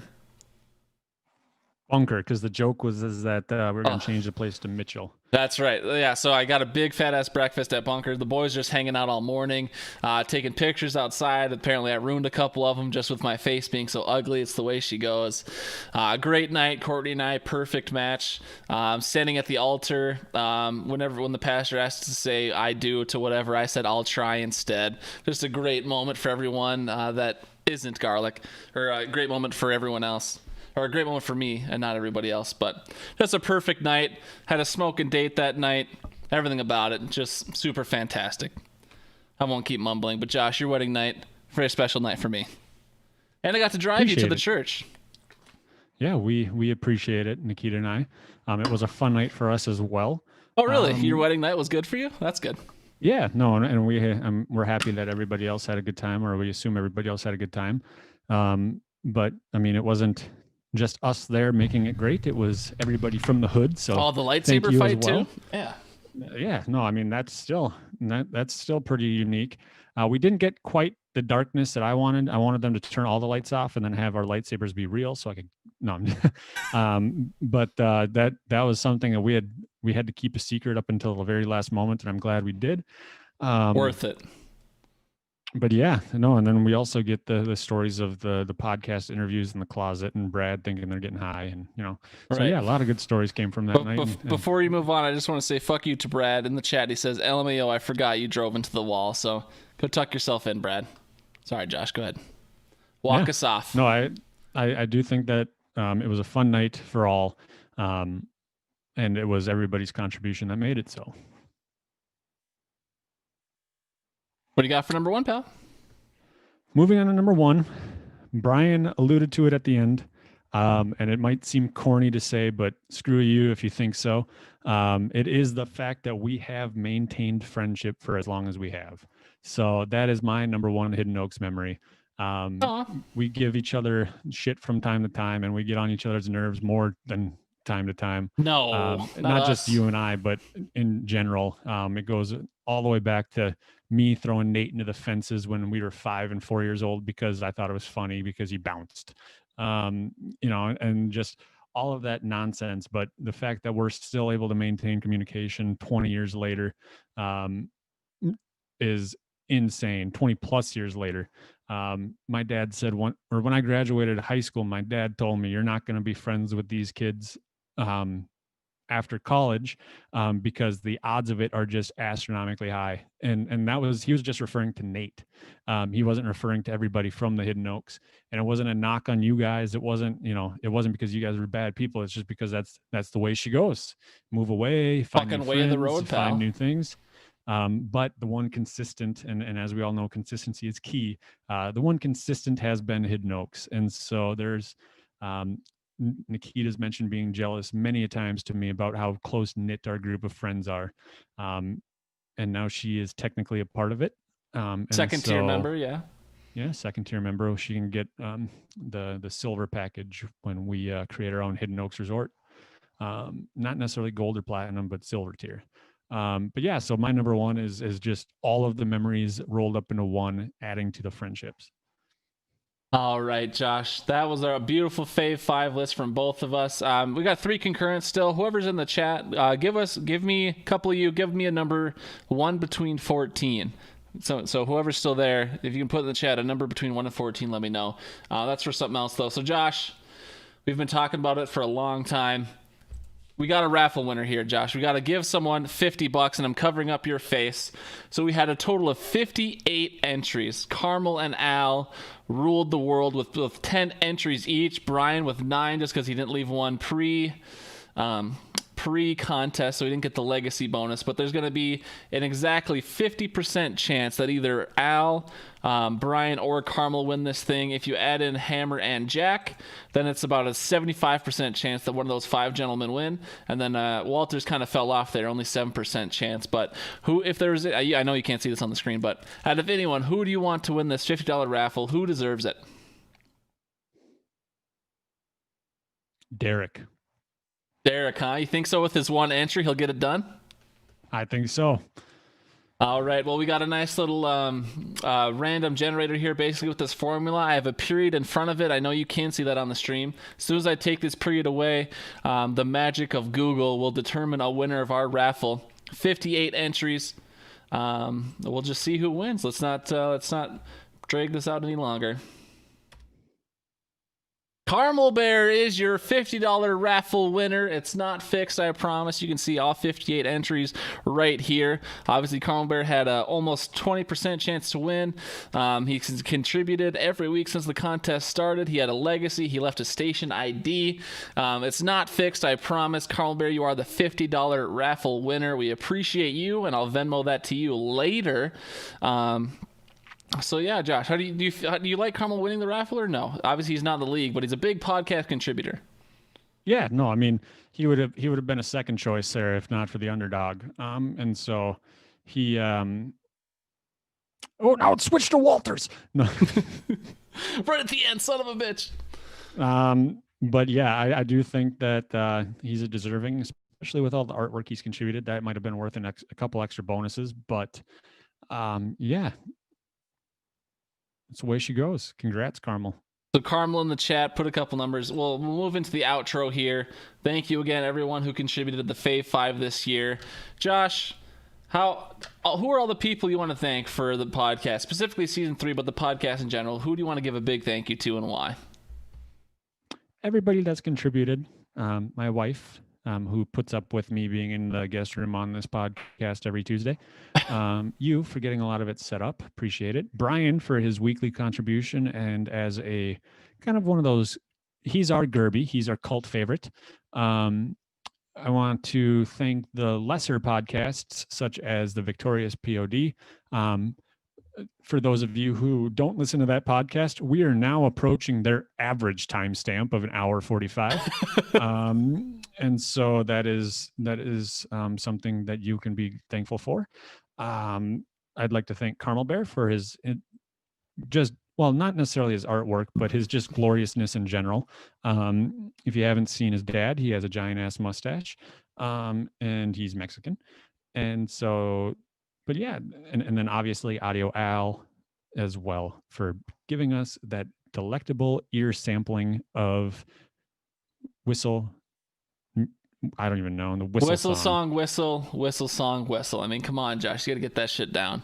You mentioned pretty much everyone I want to mention. Obviously, Walters gave us the beautiful intros we played all year long. T left us some voicemails as well. Obviously, anyone in the Hidden Oaks leagues, thank you for fucking with us.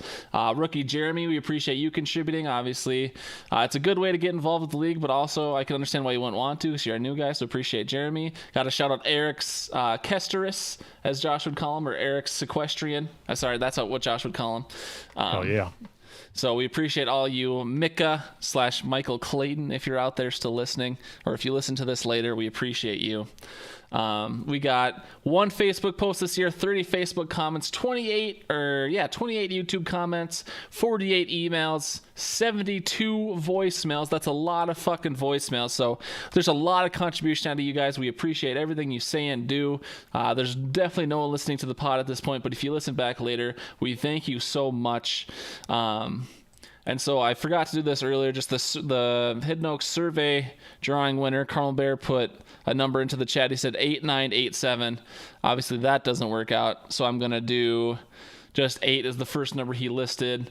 And number 8 here in the list is 1, 2, 3, 4, 5, 6, 7, 8. Jamie is your survey winner. She won a nice $20. So Jamie, I'll Venmo you $20 for taking the survey. We appreciate all you guys taking the survey this year, so we can improve our football league and our podcast. Is there anything else in the world you want to say, Josh, before we sign off for season 3? Go Packers. Go Packers. We'll be back in the spring, right, Josh? Yeah, that if COVID-2 doesn't kill us all. SARS-CoV-3 could be right around the corner. So don't forget about that. Stay safe, folks. HiddenOaksOverdose@gmail.com, Facebook.com/HoodPod, Anchor.fm/HoodPod. Like I said, we'll be back in the spring after free agency, before the draft. Be a friend and tell a friend about a YouTube channel. Come back and watch these and listen to these throughout the spring if you want to. There's no reason you should want to, but we'd appreciate it if you did. One last time from us to you. We love you. We thank you. We'll see you in season 4. Bye.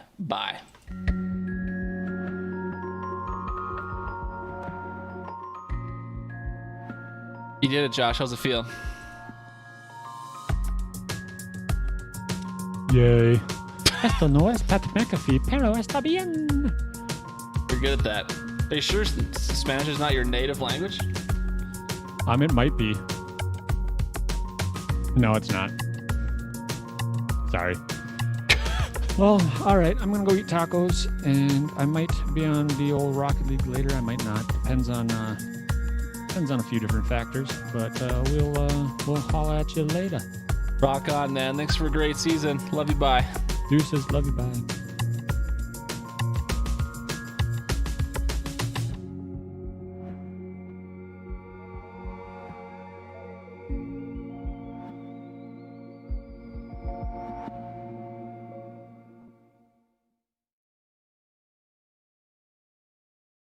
What's poppin', man? It's Audio Al, and you're listening to Hidden Oaks Overdose Football Fix, right here on YouTube, Spotify, or any of your favorite streaming apps. I'm Ryan Walters, that other podcast host that you hate the most, and you're listening to the Hidden Oaks Overdose Football Fix. This is Brian from the soon-to-be champion Skybusters, and you are listening to Josh and Gar on the Hidden Oaks Overdose Football Fix on Spotify.